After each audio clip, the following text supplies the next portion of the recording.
আপনারা জানেন এটা কি?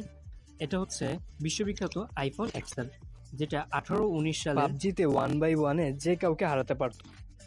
তাই আজকের এই ভিডিওতে দেখবো আমরা 2024-এ এসেও কি সেম পারফরমেন্স দিচ্ছে, আর বর্তমানে ইউজ ফোন হিসাবে কিনাটা কি আমাদের জন্য ঠিক হবে কি হবে না।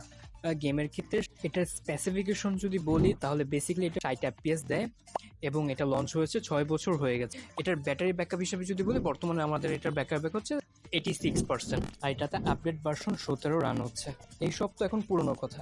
এখন মেন কথায় আসি, যেটা গেম পারফরমেন্সটা কিরকম আসে। গেম প্লের ভিডিওর পর আমরা এর বিস্তারিত ডিটেল আলোচনা করব, যে কোথায় কোথায় আমাদের কি প্রবলেম হয়েছে আর কোথায় কোথায় আমরা এটা বেনিফিট পেয়েছি।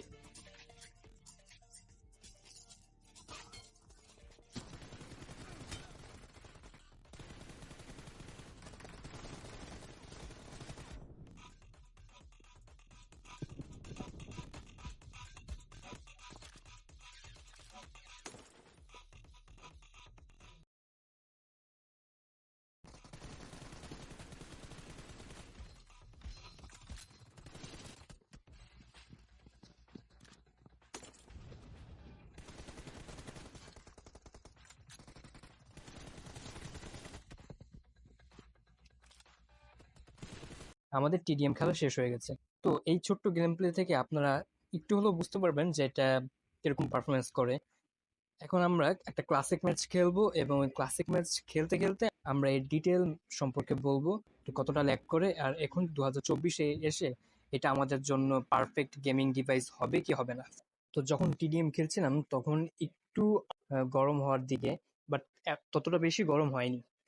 আর এখন যেহেতু আমরা ক্লাসিক ম্যাচ খেলছি, সেই ক্লাসিক ম্যাচের এই ইভেন্টের মধ্যে এটাতে কিন্তু প্রায় একটা হট ড্রপ বলা যায়, খুব বেশি অ্যানিমি নামে।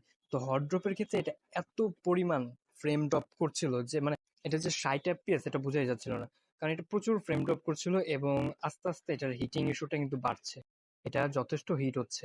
আর হট ড্রপে এটা বলতে পারি যে বরফে আপনি রাশ করতে যান বা অ্যাকশন টাইমে যান, এটা প্রচুর পরিমাণে ফ্রেম ড্রপ করে এবং প্রচুর ল্যাগ করে।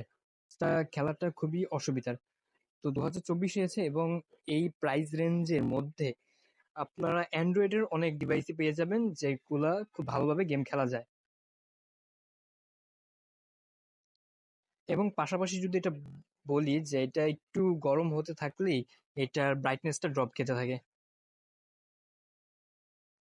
সেই ক্ষেত্রে বর্তমান এই প্রাইস রেঞ্জের মধ্যে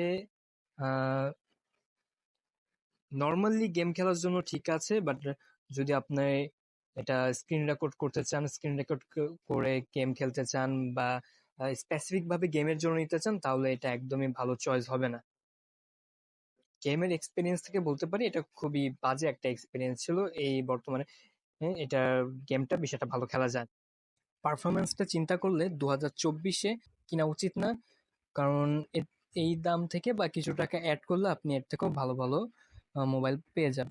আর যদি আইফোনই কিনতে হয় তাহলে আমি বলবো আইফোন 11 প্রো বা 30 এইটা নিতে, এটা ভালো হবে 2024-এ এসে।